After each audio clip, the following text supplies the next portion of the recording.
Donc voilà, le résumé, c'est celui-là. Je vais le refaire sur un autre paragraphe.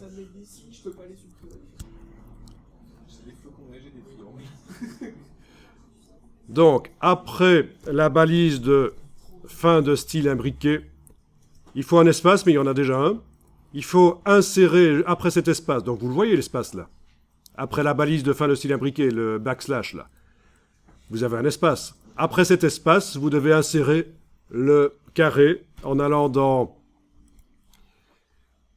texte glyphe et en allant double-cliquer sur le carré pour l'insérer. Voilà, il s'insère. Et après, vous mettez un espace encore.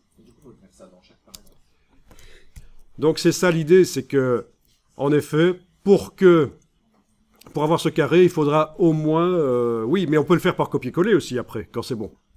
Vous pourriez aussi sélectionner ceci et aller l'insérer ailleurs. Voilà, je le sélectionne, l'espace, le Zapdingbat et l'espace. Je fais Commande-C pour copier et je vais ailleurs, là où j'ai un caractère inséré. Je sélectionne l'espace là. Attention de sélectionner pas le carré parce que ça, c'est la première lettre du mot, du vrai mot du paragraphe. Hein. Ça fait vraiment partie d'un mot du paragraphe. C'est du faux latin ici, ça ne se voit pas, mais parce que vous ne savez pas lire, mais du faux latin. Mais je veux dire, il ne faudrait pas se dire, tiens, je vais remplacer ce carré-là. Non, c'est juste une erreur pour l'instant. C'est le style qui s'applique sur la première lettre du mot qui suit le titre imbriqué. Donc, voilà, je sélectionne l'espace, je colle, et voilà, c'est bon. Donc je viens de sélectionner l'espace après la balise de fin de style imbriqué. Ici c'est un Q en fait. Mais il subit le style de caractère. C'est une erreur pour l'instant. Je ne le remplace pas, ça c'est la lettre Q. Je sélectionne ça, je colle, et voilà. La lettre Q apparaît normalement et... Waouh.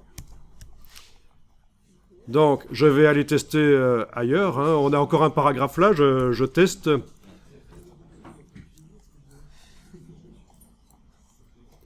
Je clique n'importe où dans ce paragraphe-là. Il n'y a pas besoin de faire à la méthode débutant, sélectionner tout le paragraphe.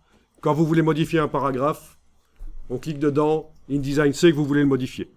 Vous appliquez le style avec titre imbriqué. Vous devez indiquer une balise de fin de style imbriqué. Ah oui, on avait fait un raccourci clavier tout à l'heure. C'était Alt, CTRL, F. Voilà, il y est. Alt, CTRL, F. Ensuite, sélectionnez l'espace qui est là, coller, et c'est bon.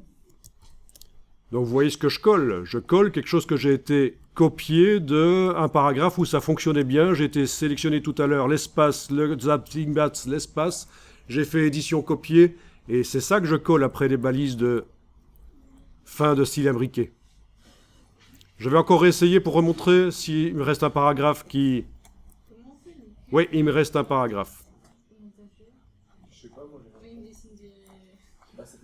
Donc, bien entendu, normalement, on n'est pas ça sur tous les paragraphes, hein, sinon ça devient too much. C'est de temps en temps, là où il y a un changement de contenu dans l'article, c'est un sous-titre, un titre de 3e niveau. Mais pour l'explication, je vais me retrouver finalement avec une page qui a partout... qui démarre partout comme ça, avec un sous-titre imbriqué, donc c'est un peu pourri, mais bon.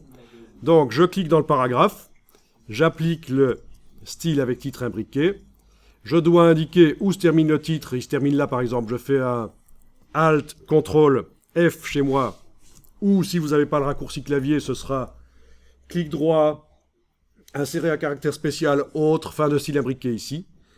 Je sélectionne l'espace qui est là et je vais le coller à la place, ce que j'ai été copié ailleurs, c'est-à-dire espace, Zapdingbat, c'est espace. Donc je fais commande V et voilà, c'est nickel.